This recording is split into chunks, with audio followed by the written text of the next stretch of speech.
lang isang bayan ng Cotabato. Singgulo ng tao, singgulo ng mundo, dahil hindi magkasundo sa liyo na prinsipyo ng kagulo.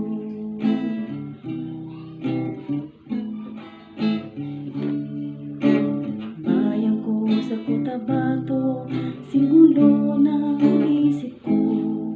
Di alam saan nanggaling, di alam saan patungo.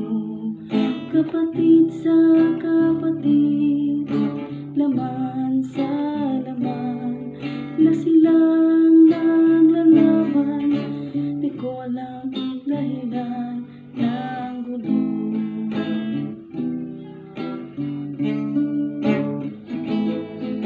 Sa bayang kong sinilangan, sa timog Cotabato, ako ay namulat sa napakalaking gulo.